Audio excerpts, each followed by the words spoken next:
ಇಲ್ಲ, ಈಗಾಗಲೇ ನಾನು ಕಳೆದ ಬಾರಿನೂ ಕೂಡ ಮೀಟಿಂಗ್ ಮಾಡಿದ್ದೆ ಬಂದಿದ್ದಾಗ.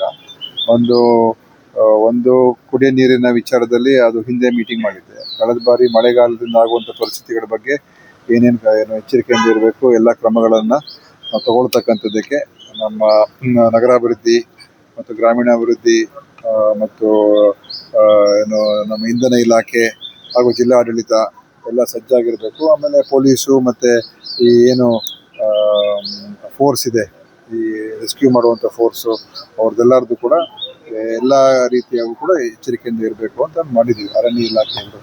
ಆದ್ದರಿಂದ ಏನೇ ಆದರೂ ಕೂಡ ಮುಂಜಾಗ್ರತೆ ಕ್ರಮಗಳು ಎಲ್ಲವೂ ಕೂಡ ಸಜ್ಜಾಗಿರಬೇಕು ಅಂತ ನಾವು ಚರ್ಚೆ ಮಾಡಾಗಿದೆ. ಇದು ಲ್ಯಾಂಡ್ ಸ್ಲೈಡ್ ಇದಗಳನ್ನು ಐಡೆಂಟಿಫೈ ಮಾಡಿದ್ದಾರೆ ಸರ್. ಇಲ್ಲ, ಲಾಸ್ಟ್ ಟೈಮ್ ಆಗಿದ್ದ ಕಡೆ ಅದನ್ನು ಕೂಡ ಗಮನ ಇಟ್ಕೊಂಡಿದ್ದಾರೆ. ಕೆಲವು ಕಡೆ ಎಲ್ಲ ಅದಕ್ಕೆ ಕಾಮಗಾರಿಗಳು ಕೂಡ ತಗೊಂಡಿದ್ದಾರೆ. ಈ ಸಲ ಕೂಡ ಅದನ್ನ ತುಂಬಾ ರಿಸ್ಕಿ ಮತ್ತು ಹೈ ರಿಸ್ಕಿ ಏರಿಯಾಸ್ ಗಳನ್ನು ಐಡೆಂಟಿಫೈ ಮಾಡಿದ್ದಾರೆ. ಅದೇ ಅವ್ರು ಜಿಲ್ಲಾಡಳಿತ ಐಡೆಂಟಿಫೈ ಮಾಡಿದ್ದಾರೆ. ಮಾಡಿ ಅಲ್ಲಿ ಏನೇನು ಮೊದಲೇ ಕ್ರಮಗಳು ತಗೊಳ್ತಕ್ಕಂಥದ್ದಕ್ಕೆ ಎಲ್ಲೆಲ್ಲಿ ಸಾಧ್ಯ ಆಗಿದೆ ಎಲ್ಲ ಕಡೆ ನಾವು ಹೇಳಕ್ಕಾಗೋದಿಲ್ಲ. ಆದರೆ ಕಳೆದ ವರ್ಷ ಮತ್ತು ಹಿಂದಿನ ವರ್ಷ ಎಲ್ಲೆಲ್ಲಿ ಹೆಚ್ಚಾಗಿತ್ತು ಅಲ್ಲಿ ನೀವು ಹೆಚ್ಚು ಗಮನ ಕೊಡಿ ಅಂತ ಕೂಡ ಈ ಮೀಟಿಂಗ್ ಎಲ್ಲ ಹೇಳಿದ್ದೀವಿ. ಸೊ ಅದರ ಅನುಸಾರ ಅವರು ಆ ಪ್ರಕಾರ ಕ್ರಮ ತಗೊಳ್ತಾ ಇದ್ದಾರೆ. ಸರ್, ಈಗ SIR ಜಾರಿಗೆ ನೋಡಿ, ಇವತ್ತು SIR ಜಾರಿ ಇದ್ರ ಬಗ್ಗೆ ಖಂಡಿತವಾಗಿ ಇದು ಈ ದೇಶದಲ್ಲೇ ಮೊನ್ನೆ ವೆಸ್ಟ್ ಬೆಂಗಾಲ್ ಆಗಿರುವಂಥ ಒಂದು ಚುನಾವಣೆ ನೋಡಿದಾಗ ಮತ್ತು ಬೇರೆ ಬೇರೆ ಕಡೆ ಯಾವ ರೀತಿಯಾಗಿ ಚುನಾವಣೆ ಆಯೋಗ ನಡ್ಕೊಳ್ತಾ ಇದೆ, ಅದು ಇವತ್ತು ನಿಜವಾಗ್ಲೂ ಸಂಶಯಾಸ್ಪದವಾದಂಥ ರೀತಿ ನಡ್ಕೊಂಡಿದ್ದಾರೆ. ಅವ್ರ ಮೇಲೆ ನಂಬಿಕೆ ವಿಶ್ವಾಸ ಇವತ್ತು ದೇಶದಲ್ಲಿ ವಿರೋಧ ಪಕ್ಷಗಳಿಗೆ ಇಲ್ಲ.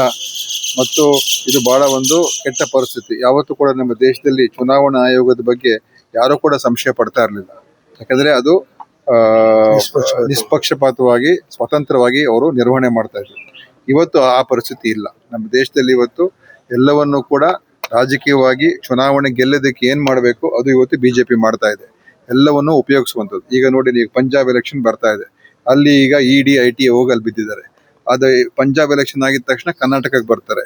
ED IT ಬಂದು ಕೂತ್ಕೊಂಡು ಇಲ್ಲಿ BJPಗೆ ಹೇಗೆ ಹೆಲ್ಪ್ ಮಾಡಬೇಕು ಅವ್ರು ಶುರು ಮಾಡ್ತಾರೆ. ಇದು ಏನಾಗೋಗಿದೆ, ಎಲ್ಲ ಸಂಸ್ಥೆಗಳನ್ನ ಇವರು ತಮ್ಮ ಚುನಾವಣೆ ಗೆಲ್ಲೋದಕ್ಕೆ ಏನ್ ಬೇಕಾದ್ರೂ ಮಾಡೋದಕ್ಕೆ ತಯಾರಾಗೋಗಿದ್ದಾರೆ. ಆದ್ರೆ ಕರ್ನಾಟಕದಲ್ಲಿ ಈಗ SIR ಇದಕ್ಕೆ ಚುನಾವಣಾ ಆಯೋಗ ನೋಡಿ, ಚುನಾವಣಾ ಆಯೋಗ ಅದರ ಒಂದು ಏನು ಆದೇಶ ಇರ್ತದೆ ಅದು ಪಾಲನೆ ಆಗ್ಲೇಬೇಕಾಗ್ತದೆ. ಅದ್ರ ಬಗ್ಗೆ ಎರಡು ಮಾತಿಲ್ಲ. ಯಾಕಂತ ಹೇಳಿದ್ರೆ ಅದು ಕಾನೂನು.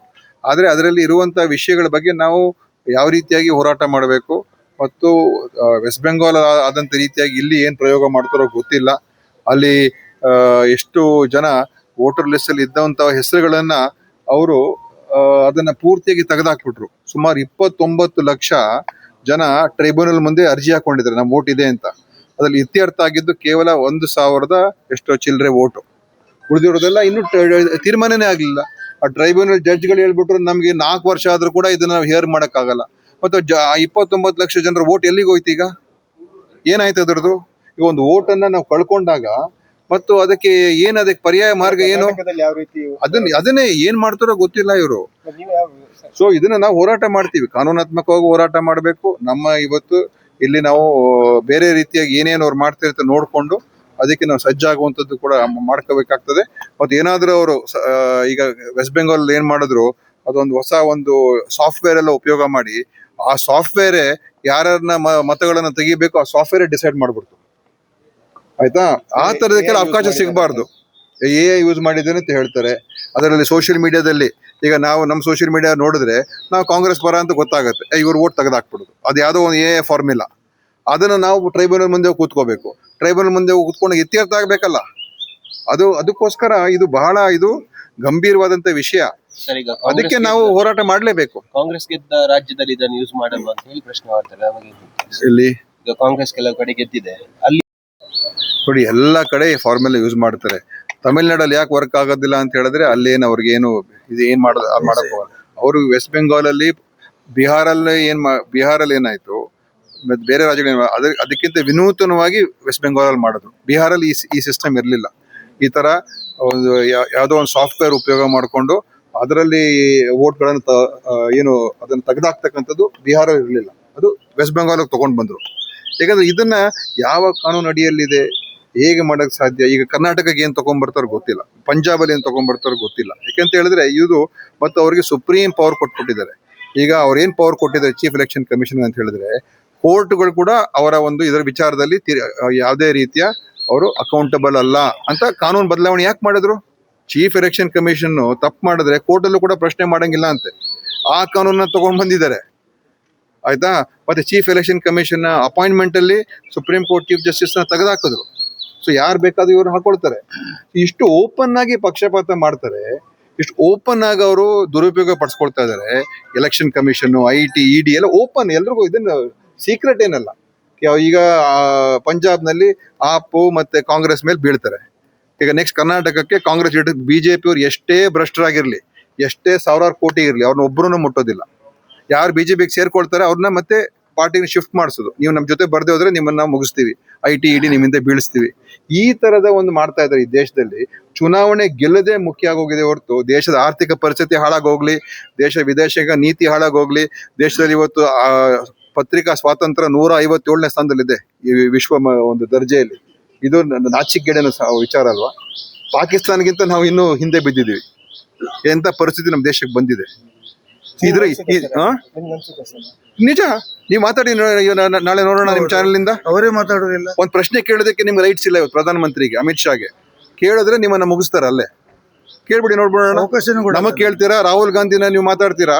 ಈಗ ಯಾವ್ದೋ ಒಂದು ಕಾಕ್ರೋಚ್ ಜನತಾ ಪಕ್ಷ ಮಾಡಿ ಅದನ್ನ ಬ್ಲಾಕ್ ಮಾಡಿತಾರ. ಯಾರಾದ್ರೂ ಅವ್ರ ಬಗ್ಗೆ ನೆಗೆಟಿವ್ ಆಗಿ ಮಾತಾಡಿದ್ರೆ ಅವ್ರ ಅಕೌಂಟ್ಸ್ಗಳೇ ಬ್ಲಾಕ್ ಆಗ್ತದೆ. ಈ ತರ ಎಲ್ಲ ಇದ್ದಾಗ ಇದು ನಾವೆಲ್ಲ ಹೇಳ್ತಾ ಇರೋದು, ಇದು ವಿಶ್ವ ಮಟ್ಟದಲ್ಲಿ ಅನಲೈಸ್ ಮಾಡ್ತಕ್ಕಂಥವ್ರು ಪತ್ರಿಕಾ ಸ್ವಾತಂತ್ರ್ಯ ಈ ದೇಶದಲ್ಲಿ ಇದೆಯಾ ಅಂತ ನೋಡಿದಾಗ ಇದು ಇಲ್ಲ. ಯಾಕಂತ ಹೇಳಿದ್ರೆ ಮೊನ್ನೆ ಉಡುಪಿಯಲ್ಲಿ KDP ಮೀಟಿಂಗ್ ಇವತ್ತಿಲ್ಲ ಅಲ್ಲ, ನಮ್ಮಲ್ಲಿದೆ ಅಲ್ಲ ಮೀಡಿಯಾದವರಿಗೆ ಮೊನ್ನೆ ಉಡುಪಿಯಲ್ಲಿ ನನಗೆ ಗೊತ್ತಿಲ್ಲ. ನಮ್ಮ ಜಿಲ್ಲೆಯಲ್ಲಿ ಒಂದೊಂದು ಜಿಲ್ಲೆ ಒಂದೊಂದು ರೂಲ್ಸ್ ಇರಬಹುದು, ಆಯ್ತಾ. ಅದು ಬಿಟ್ಬಿಡೋಣ.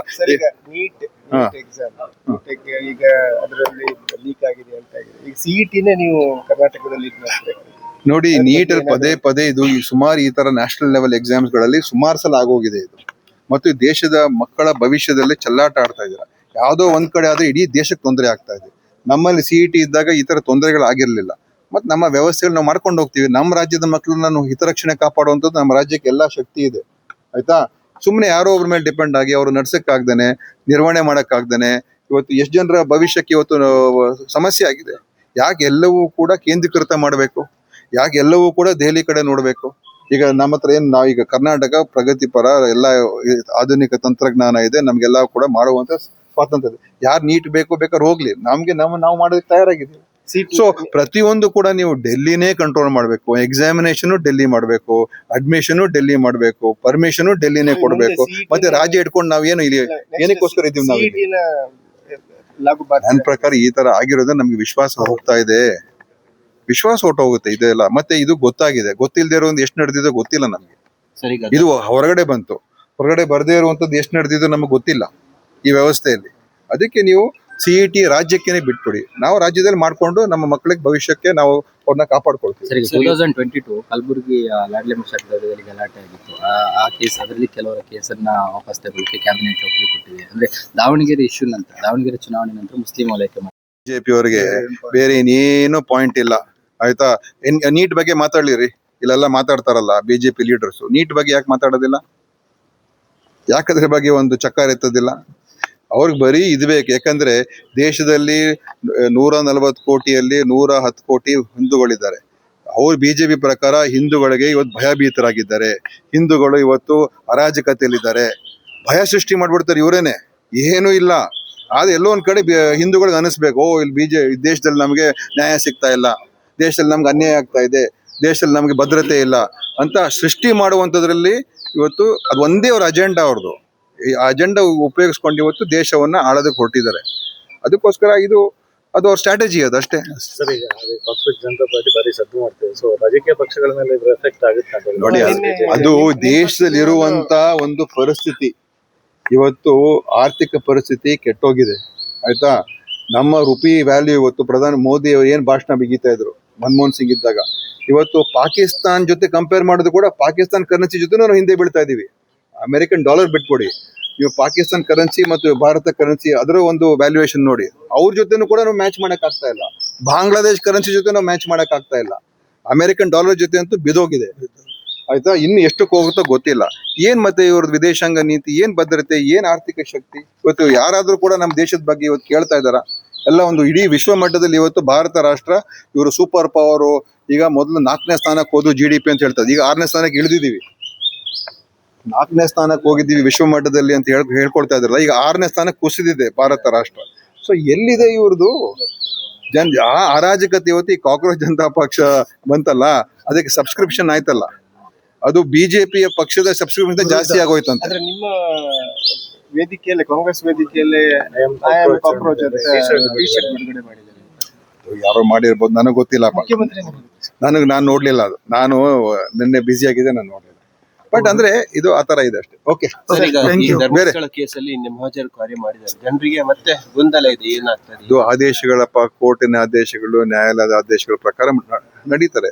ನಾವೇನು ಆದೇಶಗಳ ಪ್ರಕಾರ ಹೋಗ್ಬೇಕಾಗ್ತದೆ. ಸೊ ಕೋರ್ಟ್ ಏನ್ ಹೇಳುತ್ತೆ ಅದ್ರ ಪ್ರಕಾರ ಮಾಡ್ತಾರೆ. ಓಕೆ, ರಾಜಣ್ಣ ಅವರು ಮತ್ತೆ ಇವರು ಯಾರು ಪರಮೇಶ್ವರ್ ಅವರು ಮುಖ್ಯಮಂತ್ರಿ ನೋಡಿ, ಆ ವಿಷಯದ ಬಗ್ಗೆ ಚರ್ಚೆಗೆ ಯಾವ ಗೊಂದಲ ಇಲ್ಲ, ಯಾವ ಚರ್ಚೆ ಇಲ್ಲ. ಮೊನ್ನೆ ತುಮಕೂರಿನಲ್ಲೇ ಎಲ್ಲ ಒಟ್ಟಿಗೆ ಹೋಗಿ ದೊಡ್ಡ ಸಮಾವೇಶ, ಐವನವರು ಹೋಗಿದ್ರು, ಲಕ್ಷಾಂತರ ಜನ ಸೇರಿದ್ದಾರೆ.